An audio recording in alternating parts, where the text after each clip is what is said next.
क्षेत्रातील मतदार बंधू आणि भगिनी,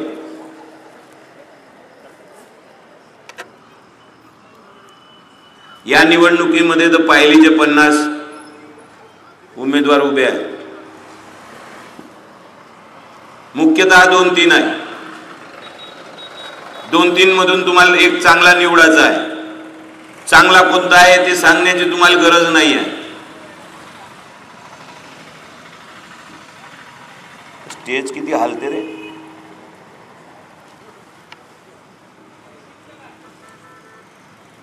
आणि वाईट कोण आहे हेही जास्त सांगायची गरज नाही. या क्षेत्रामध्ये ज्यांना 30 वर्ष मंत्रिपद भोगून या क्षेत्रात एकही नाव घेण्याजोगं काम केलं नाही, त्याचं एक बैताट तोंडाचं पोट्ट उभं आहे.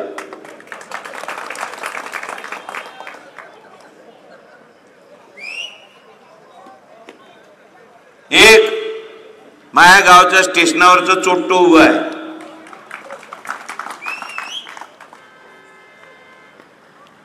तिसरा मी आहो. मी काय आहे ते बाकीचे सांगणच. या निवडणुकीमध्ये पहिलेपासून अनिल बाबूनं माझ्या विरोधात प्रचार करणं सुरू केला. नाही उभं नाही राहत, नाही तो फॉर्म नाही भरत. जसं काही याच्या बापान मला नोकर ठेवला होता त्याच्या घरी, याचं ऐकणार होतो मी. फॉर्म भरल्यावर नाही उद्या विड्रॉ करून घेईल, परवा विड्रॉ करून घेईल, शेवटच्या दिवशी बस आता करतेच, 3 वाजेपर्यंत करतेच, घंट्यापर्यंत करतेच. आणि 2 घंटे आधी माझ्या घरी आले आणि चर्चा करायला. मी तुझ्या पाया पडतो म्हणे. म्हटलं पाया पडायची गरज नाही अनिल भाऊ, तुम्ही वयानं मोठे आहे, मीच तुमच्या पाया पडतो. लागन तर 2 वेळा पडलो मी तिथं पाया, आणि तुम्हीच आमदार म्हणून मला आशीर्वाद देऊन द्या म्हटलं. तुम्हाला जर तुम्ही म्हटलं सर्वे गिरवे केला का, 4 सर्वे झाले म्हणे माझे. आमचं जमते म्हणे बरोबर. म्हटलं जमतेत, माझ्या दारात काय आले? माझ्या दारात याचं काम नव्हतं. तुमचं जर माया बगरच जमून राहिलं आहे, माझ्या दारात याची गरज काय? तुम्हाला एवढंही नाही वाटलं पोराचं नाव पुढं करायच्या आधी का 5 वर्ष आधी यानं विहारपेठ पासून तर इकडे थडीपवनी पर्यंत तुमच्यासाठी सभा घेतल्या. 5 वर्षात तुम्हाला कधीच नाही वाटलं का तुम्ही याचं कोणतं काम केलं? एकही दिवस चर्चा नाही केली का तुला माझ्यासाठी जे भाषण केले, ज्या गावामध्ये तू फिरला त्या गावामध्ये काय नाली करायची आहे, रस्ता करायचा आहे, पांदन रस्ता कुणाला कबूल केलाय, काय अजून डेव्हलपमेंट करायचं कबूल केलं असं तुने एकही दिवस मला विचारलं नाही. तेव्हा तो विचारलंच नाही. भाषणासाठी मी साऱ्या ठिकाणी लागत होतो, पण भूमिपूजन करायला तुम्ही आणि तुमचं पोरगच लागत होतं, मी लागत नव्हतो. हे लक्षात ठेवा म्हटलं. तुम्ही मला परक समजलं आणि तुम्ही आपल्या पोराचं तिकीट जाहीर करून टाकलं आणि तुम्हीच ठरवलं का पोरग उभं राहील. तेव्हा मला काहून नाही बोलावलं का चर्चा करून घेऊ, मला काही उभं राहायचं नाही. शेवटपर्यंत खोटं बोलून तुम्ही स्वतःसाठीच तिकीट मागितली आणि वेळेवर तिकीट तुमची जाहीर झाल्यावर सिटिंग आमदार म्हणून हे आघाडीमध्ये गुम आहे. आघाडीमध्ये असं दर्शवण्यात आलं आहे का आघाडीमध्ये सिटिंग आमदार आहे, सिटिंग आमदार म्हणून याला तिकीट सुटलं, पहिल्याच लिस्ट मध्ये सुटलं. सिटिंग म्हणून तिकीट मागायचं, नंतर मागच्या दारानं पुराची एंट्री करायची आणि आघाडीचा कॅन्डिडेट आहे म्हणून सांगायचं तर आघाडीचा कॅन्डिडेट मी पण आहे. या आघाडीमध्ये शेतकरी कामगार पक्ष आहे. शेतकरी कामगार पक्ष म्हणजे पुरोगामी विचारसरणीचा, समाजवादी विचारसरणीचा आहे. पुरोगामी विचारसरणी म्हणजे डावी विचारसरणी, जे सनातन विचारसरणीच्या विरोधात आहे. ज्या सनातन विचारसरणीमध्ये भाजप येते, RSS येते, त्याच्या सोबत आम्ही युतीत जाऊ शकत नाही. आमचा गळा कापला तरी भाजपमध्ये जाणार नाही. मागच्याच वेळी ऑफर होत्या, तडस साहेब घरी आले होते, आशिष देशमुखच्या वेळी मला ऑफर होती भाजपची. म्हटलं मला व्हायचं नाही, तुमच्या पार्टीत यायचं नाही. तळस साहेब म्हणे आमदार व्हायचं नाही. म्हटलं व्हायचं आहे. मी ज्या पद्धतीनं काम करतो, ज्या पक्षाचं काम करतो, ज्या विचारात मी राहतो, मी जर लोकांनी पटलो तर लोक मला माझ्या पक्षातून आमदार करतील. तुमची गरज नाही आणि तुमच्या पक्षात मी मरेपर्यंत येणार नाही. तेव्हाच नाही, त्याच्यानंतर ते आशिष देशमुखला तिकीट गेलं ना. आताही हे भाजपचं तिकीट मला आलं होतं, परिणय फुके घरी आला होता ऑफर घेऊन का तुम्ही उभे राहा म्हणून इकडूनच. म्हटलं आमचं जमत नाही तुमच्याशी. मी विचाराची लढाई करतो, पदाची सत्तेची लढाई करत नाही. आणि हे मार चर्चा करते, अरे मी पद येणार आहे, लाट मोदीची आहे हे माहीत होतं तेव्हा मी लात मारली त्या खुर्चीला 2014 मध्ये. त्याच्यानंतर मी जर सत्ता ठुकरावू शकतो आणि आयतो म्हणजे पैसेही आम्ही लावतो, तिकीटही आम्ही देतो, फक्त तुम्ही हो म्हणा अशी ऑफर होती. हे ऑफर ठुकणारा मी आहे आणि शेवटी शेका पक्षातून उभा राहिलो होतो. माही चर्चा करते आणि हे राष्ट्रवादीवालेच करते. पैसे घेऊन उभा होते, पैसे घेऊन बसते, बिना पैशानं कोण कोणाचं काम करते. मी त्याला स्पष्टपणे एक गोष्ट सांगतो, पैसे घेऊन उठणं, पैसे घेऊन बसणं, पैसे घेऊन झोपणं या वेश्येचा धंदा होय. मी वेश्या नाही आहे. पैसे तुम्हाला मोठे असन, मला मा इमान मोठा आहे आणि मा इमान हे माझ्या बापानं घडवलेलं आहे. त्याच्यामुळे मा इमान घेणारा अडाणी जवळ सुद्धा पैसे नाही आहे. मा इमान विकत घ्यायचे, एवढ्या मा इमानाची किंमत आहे. स्वतः सारखे भाकरे नका समजू. 50,000 रुपये अनिल बाबून हातात ठेवले का गल्ल्या गल्ल्या फिरता प्रचार करत आणि पॉम्पलेट वाटत. हे थर्ड क्लास जे कार्यकर्ते आहे राष्ट्रवादीचे हेच अपप्रचार करते आणि पुन्हा अपप्रचार त्याचा सुरूच आहे.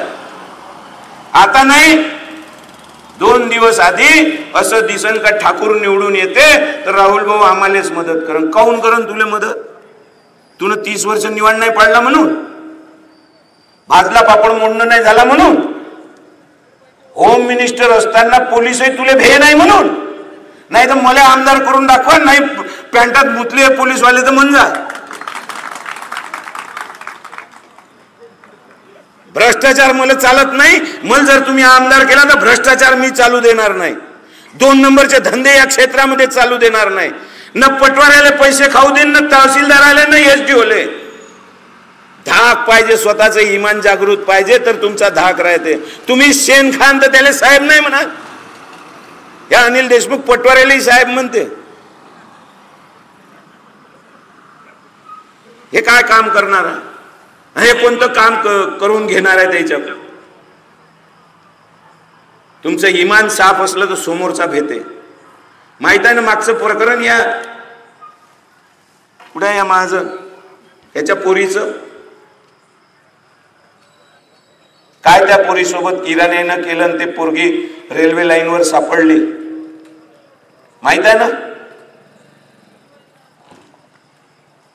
तो अनिल देशमुख सांगून राहिला म्हणते का मी होतो म्हणून पोलिसांनी त्याला सोडलं, मी होतो म्हणून लोक रस्त्यावर उतरले. मी त्याला विचारतो, तू जेलात गेला होता तर किती लोक रस्त्यावर होते? अबे नाव कमवा लागते, काम करा लागते, लोकांसाठी झटा लागते, लोकांसाठी रस्त्यावर उतरा लागते. ते रिएक्शन त्या गावामध्ये अशी होती का एक हा माणूस आपले प्रश्न घेऊन रस्त्यावर उतरते, रस्त्यावर प्रश्न मांडते, रस्त्यावर मोर्चे काढते. आपल्या पोरीच्या इज्जती वाचल्या पाहिजे म्हणून या पोरीसाठी त्याच्या घरची पोरगी नव्हती, आपल्याच घरातल्या कोणाची तरी पोरगी होती, तिच्या इज्जतीचा प्रश्न होता, तिचा मर्डरची केस होती. तो जा विचारण्यासाठी रस्त्यावर जर उचलला असत आणि याले जर पोलीस या पद्धतीनं उचलत असतील तर याचा निषेध म्हणून एकही शटर या दुकानाचं या गावातलं उघडल्या जाणार नाही. पूर्ण बाजारपेठ बंद होती आणि लोक रस्त्यावर उतरले होते अनिल बाबूसाठी. सुनील केदार जेलमध्ये गेला होता त्याच्यासाठी आले होते रस्त्यावर लोक. मला फक्त 2 घंटे अंदर टाकलं तर रस्त्यावर 10,000 लोक होते आणि खूप ताकद यायची पोलिसाची पाहिली. एकट्या माणसाले पकडाले 150 पोलीसवाले तरी नाही हात लावू शकले. तेव्हा होता का अनिल देशमुख रात्री घरी? तो तर सकाळी आला होता. हे असं खोटं नाटक प्रचार करणारे, खोटं नाटक सांगणारे, हे तुमचं सगळं अभ्यास तुमचा असला पाहिजे मतदान करायच्या आधी. हे खोटं सांगणारे आहे. आणि जेव्हा हे पोलीसवाले अटक करायला आले, का बरं आले माहित आहे का? इराणी चरण ठाकूरच्या इथं जाऊन बसला, चरण ठाकूर एसपीच्या इथं जाऊन बसला, भाजपवाले फोन करायला लावले एसपीले, आणि म्हणून एसपीने आदेश दिला का त्याला उचला. पोलिसांची हिंमत नाही झाली मला उचलाची. त्याला तेव्हाच समजलं याले जर उचलला का गाव तुम्हाला केव्हा उचलन तर तुमचा पताही चालणार नाही म्हणून.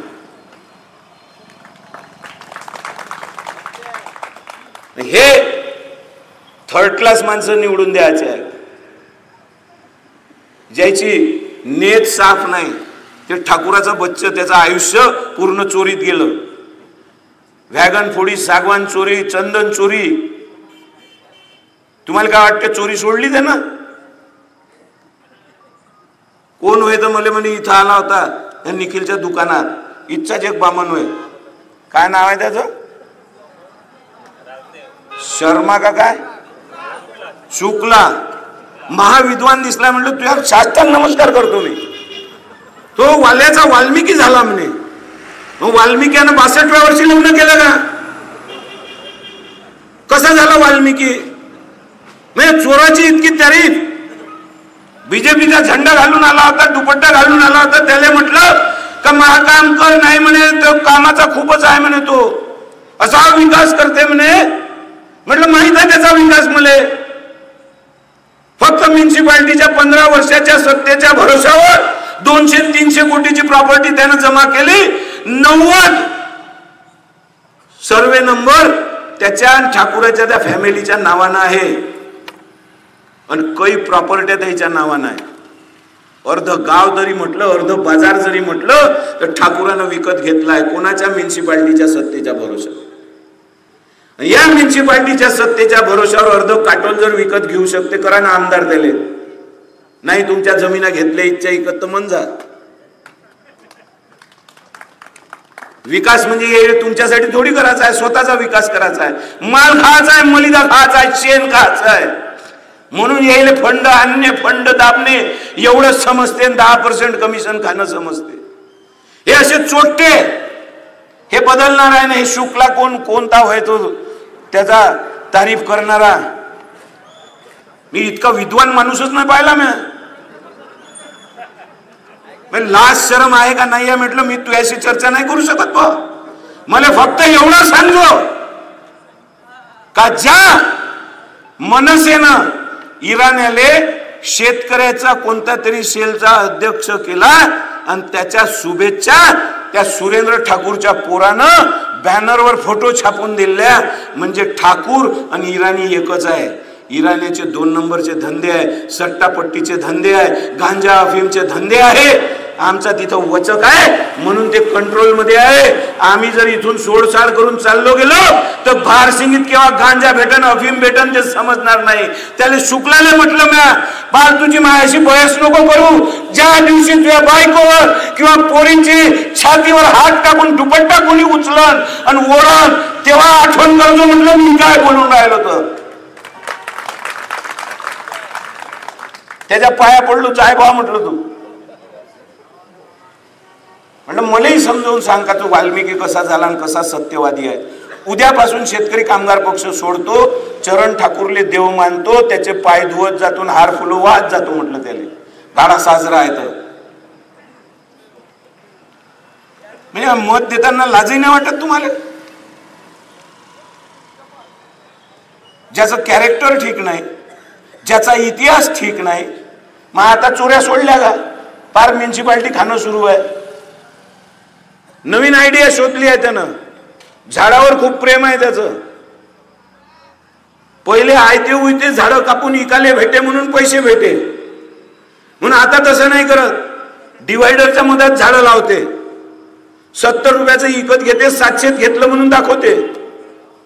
हे धंदे सुरू केले आहे. वाल्याचा वाल्मिकी नाही झाला तो. तो वाल्याचा आहे अजूनही, पण ह्या साल्याला समजून नाही राहिलाय का तो वाल्याचा आहे म्हणून. हे असे भाषण करणारे, हे आता भाषणात सुरू आहे द्यायचं.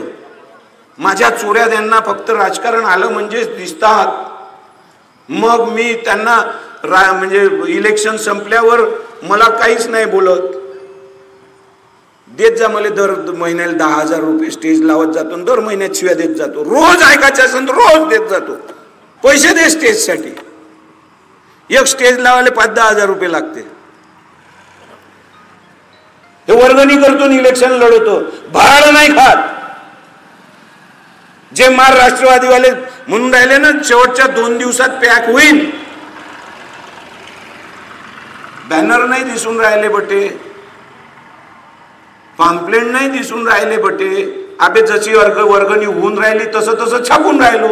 पाठव, नाही तर उद्याच छापून पुऱ्या क्षेत्रात तुमच्यापेक्षा जास्त वाटून दाखवतो बॅनर आणि पोस्टर. पॅक होणारा राहुल देशमुख नाही. राहुल देशमुख वीरेंद्र देशमुखाची औलाद आहे आणि एका बापाची, आणि जो अपप्रचार करत असेल तो 10 बापाची औलाद आहे, लक्षात ठेवला. आणि आपल्या मायची इज्जत राखायची असेल तर तुम्ही 10 बापाचे नाही आहे हे साबित करून दाखवा ना, अपप्रचार करू नका. राहुल देशमुख बसणारा माणूस नाही आहे, शेवटपर्यंत लढणार आहे. फालतूच्या गोष्टी, फालतूच्या अफवा करायच्या नाही. एवढं ठीक आहे का माझं प्रत्येक बूथ बांधलेलं नसन, माझा प्रत्येक बूथ लागणच याची गॅरंटी नाही. पैसे देणारे पैशानं ते बूथ विकतही घेऊ शकते, शेवटच्या दिवशी बूथ पॅकही करू शकते. पण जनता इतकी जागृत पाहिजे, मतदान करताना त्याचं जागृतपणा दिसला पाहिजे. काही बूथची गरज नाही, काही कोणत्या लीडरची गरज नाही, कोणता लीडर गावातला उभा आहे ते पाहायची गरज नाही. आणि हे तुम्ही आज नाही 3 महिन्याआधी दाखवून दिलं आहे. उप सरपंच माणूस हा खासदार म्हणून तुम्ही निवडून दिलाय. तुमच्या मतामध्ये काय ताकद आहे हे तुम्ही 3 महिन्याआधी दाखवलं, तर 3 महिन्यानंतर नाही दाखवू शकत का? काय गरज आहे? कुठून येईन पैसे? कुणाच्या बापानं कमावले आहे म्हणून 44 वर्षानंतर त्याला आता आठवलं आहे का काटोल मध्ये माझा बाप आमदार होता म्हणून. शिलाई मशीन घेऊन आलाय, सांगून राहिलंय कुणबी पाठीशी आहे, कुणबी पाठीशी राहावं, कुणब्यांनी मला मदत करावी. शहाजी राऊत माहित आहे मालापूरचा, आत्महत्या करून मेला. शेतकरी आत्महत्या आहे, ते व्याजापोटी मेला. कर्ज घेतलं चरण ठाकूरच्या भावाकडून, सुरेंद्र ठाकूर त्याच्या पोराकडून. त्या पोराचं नाव काय? भूषण नाही, लायण्याचं अंशू ठाकूर. 10 लाख रुपये कर्ज घेतलं आणि याचं रिटायरमेंटही होऊन गेलं. रिटायरमेंटचे जेवढे पैसे आले ते सारे पैसे व्याजात गेले. 10 लाखाच्या वर यानं 60 लाख रुपये त्याला देऊन टाकले, तरी याचं कर्ज फिटलं नाही. चक्रीवार व्याज याचं चालूच होतं. आणि उद्याची इन्स्टॉलमेंट आली आणि उद्याच्या इन्स्टॉलमेंटले पुन्हा त्याचा फोन येईल हे भीती होती. आदल्या दिवशी पत्र लिहिलं आणि सुसाईड करून मरून गेला. पत्र कोणाच्या नावाने लिहिलं? राहुल देशमुखाच्या. या क्षेत्रात फक्त एकच इमानदार माणूस आहे आणि तो ठाकूराईचा बंदोबस्त करू शकते. ह्या शहाजी राऊतला माहित होतं, पण त्याला अर्धवट माहिती होती. त्यानं असं म्हणायला पाहिजे होतं, हे आत्महत्या करायच्या पहिले सरळ मायाजवळ यायचं होतं आणि मला सांगायचं होतं. घुसलो असतो ठाकूराच्या घरी 2 होतकाळीत मारल्या असत्या आणि 50 लाख वरचे दिलेले वापसही मागून दिले असते. या इतिहास आहे आमचा. अनेक पोलिसांना खाल्लेले पैसे वापस करायला लावले आहे, अनेक अधिकाऱ्यांना पैसे खाल्लेले वापस करायला लावले आहे. ह्या माझ्या बापापासून इतिहास आहे, महा इतिहास आहे. हे तुमची bank of India no due देत नव्हतं तर इथं घुसलो होतो. नो ड्यू द्या म्हणून, नाही तर होतकाळ धरून मारीन म्हणून तुमच्या. या पद्धतीनं काम करतो आम्ही. आम्ही मत नाही मागायचे. ते स्टेशनावर जो चोट्टू उभा आहे 4थी नापास त्यानं मत मागायचे. अनिल देशमुखाचं भयता तोंडाचं पोट्टो उभा आहे जे 12वी आहे त्यानं मत मागायचे. आणि वीरेंद्र देशमुखाचं पोरग आहे त्यानं LLB केलाय त्यानं मत नाही मागायचे. ज्या शहाजी राऊतनं आत्महत्या केली तो कुणबी होता, त्याच्या अगेन्स्ट ठाकूराच्या विरोधात FIR घ्यायला पोलीस तयार नव्हते. मी DYSP ला फोन केला, 15 मिनिटात त्याची FIR नोंदव म्हटलं. नाही तर 1500 जण घेऊन मी पोलीस ठाण्यात आल्याशिवाय राहणार नाही. तेव्हा 15-20 मिनिटात त्याची FIR नोंदवली. सेशन कोर्टात केस सुरू होती. ठाकूर सेशन कोर्टात हारलाय, तो हायकोर्टात गेलाय. हायकोर्टात समजा हारला, सुप्रीम कोर्टात जाईन, सुप्रीम कोर्टात हारला तर जेलात गेल्याशिवाय राहणार नाही, इतकाच मी त्याच्या पाठीशी होतो. मग जो कुणब्याच्या नावावर मतं मागून राहिला शिलाई मशीनवाला, तो कुठं होता? बाकीचे कुणबी कुठं होते? मी पण कुणबी आहे, पण मी त्याला कुणबी म्हणून मदत नाही केली, पीडित म्हणून मदत केली.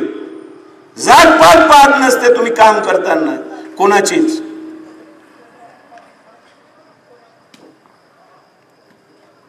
द्या ना शिलाई मशीनले मत. साड्या वाटल्या तुमच्या बायकायले, तुमच्या मनगटात ताकद नव्हती साडी विकत घ्यायला बायकोसाठी. कशा घेऊ दिल्या तुम्ही बायकोला साड्या? त्याही 60 रुपयाच्या, 60 रुपयाची अवकात नाही तुमची.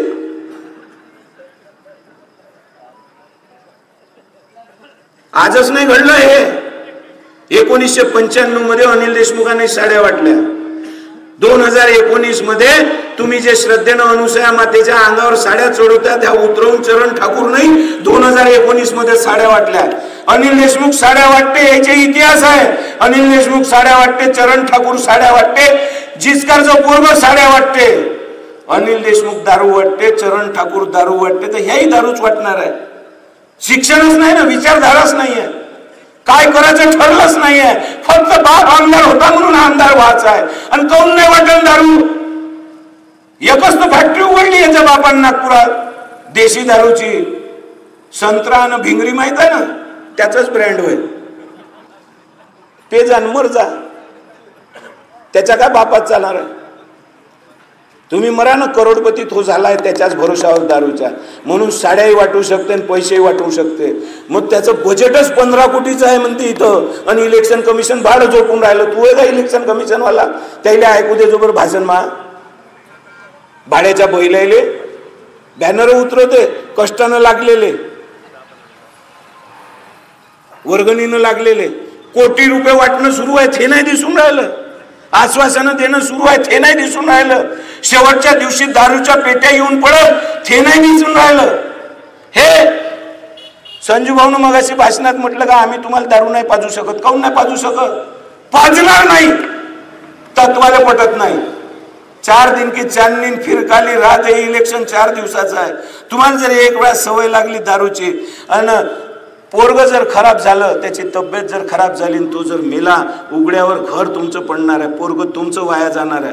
म्हणून ह्या चोटे लेहडे निवडून यासाठी जे काही देत असेल त्याला टाळा. हे तुमच्यासाठी नाही, हे निवडून आले पाहिजे म्हणून देऊन राहिले, आमिष देऊन राहिले. मत विकू नका.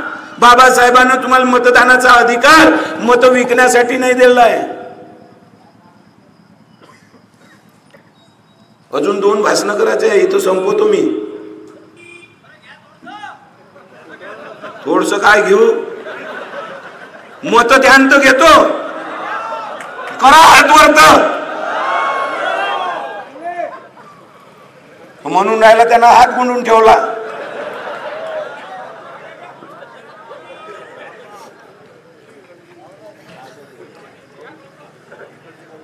मी शेवटच्या दिवशी कुठं आहे? जुना जमाना गेलाय. पेपरवाले आपलं छापत नाही, पेपरवाले मी पैसे देत नाही, टीव्ही वाले आपलं दाखवत नाही, त्याला पैसे देत नाही. सोशल मीडिया चॅनल आहे आपलं भाई राहुल देशमुख, ते फॉलो करा. त्याच्यावर रोजच्या ऍक्टिव्हिटी, रोजचे भाषण येते. कोणी काही म्हणून का मी पॅक झालो तर मी कुठं कुठं कुठं प्रचार करून राहिलो हे त्याच्यावर दिसन. पॅक होणारा राहुल देशमुख नाही. यावेळी यायले साऱ्याले पॅक करायचे आहे. काऊन कसे करायचे आहे? ट्रम्पेट चिन्ह आहे. पोंगा त्याचा हेकोडा आहे, महासरका आहे. हेकोड्या माणसाचा हेकोडा, सरक्या माणसाचा सरका. पोंगा आयुष्यात 3 वेळा वाजते, जन्माले, लग्नाले आणि मरणाले. जिचकारचा पोंग्याचा वाजला नाही पाहिजे, त्याचा ऑलरेडी वाजला आहे, कारण त्याचा जन्म आताच झाला आहे राजकारणात, म्हणून त्याची बटन दाबायची नाही. दुसरा पोंगा चरण सिंगचाही वाजवायचं नाही बटन दाबून, कारण त्यानं 62व्या वर्षी लग्न करून त्यानं स्वतःचा पोंगा पहिलेच वाजवून घेतलाय. तिसरं, माही 9 नंबरची बटन दाबायची आहे. आणि पोंगा असा वाजला पाहिजे का अनिल देशमुख आणि त्याच्या पुऱ्या खानदानीची राजकीय मय्यत झाले पाहिजे असा वाजला पाहिजे.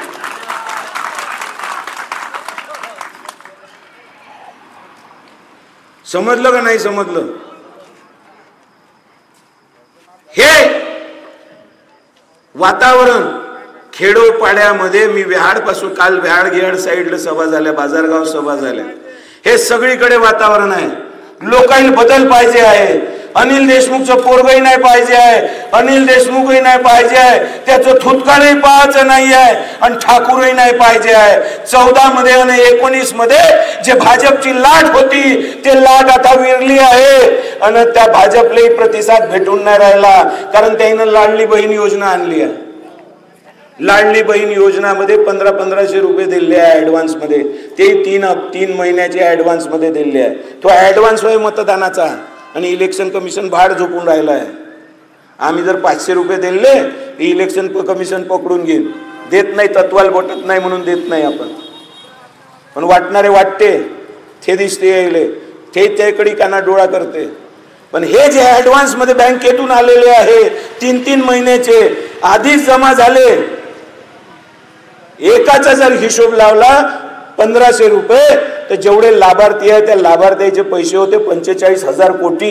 45,000 कोटी 3 महिन्याचे जर धरले तर जवळपास 1.5 लाख कोटी या शासनाच्या तिजोरीतून खाली केले, आणि मतं भेटले पाहिजे म्हणून आमिष म्हणून दिले आहे. पण शेतकऱ्याचं कर्ज माफ नाही केलं, वीज बिल माफ नाही केलं, आणि तुम्ही जर याच्यानंतर भाजप निवडून दिला तर मीटर प्रीपेड लागणार आहे, अंधारच राहील तुमच्या घरात. पैसे असेल तर रिचार्ज मार जा आणि लाईन चालव जा, नाही तर लाईन बंद राहणार आहे. हे परिस्थिती आहे. म्हणून तुम्ही 20 तारखेला जागा राहिलं पाहिजे, आणि ट्रम्पेट या चिन्हाची 9 नंबरची बटन दाबली पाहिजे, आणि मला भरघोस मतांनी निवडून दिलं पाहिजे. 1995 मध्ये 2-2.5 हजारानं वीरेंद्र बाबू हारले होते.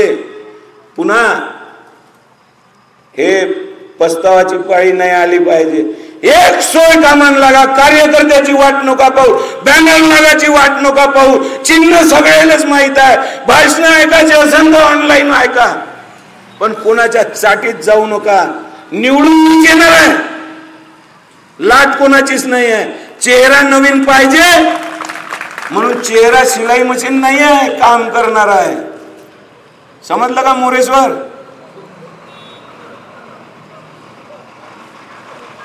म्हणून या क्षेत्रामध्ये बदल घडणार आहे, बदल घडवणारे तुम्ही मायबाप आहे. तुम्ही ठरवणारा या क्षेत्रामध्ये काय झालं पाहिजे. तुम्हाला एक वचन देतो का मी पहिल्याच दिवशी जर आमदार झालो तर पहिल्या दिवशी या क्षेत्राच्या सगळ्या अधिकाऱ्याची मीटिंग घेईन, पहिल्याच दिवशी 2 नंबरचे धंदे बंद करीन आणि भ्रष्टाचार मुक्त हे पूर्ण क्षेत्र करीन. दुसरं वचन मी तुम्हाला देतो, अनेकाईनं फॅक्टऱ्या उघडतो म्हटलं, आशिष देशमुख आला, अनिल देशमुख आला, फडणवीस आला, तो ठाकूर आला, तो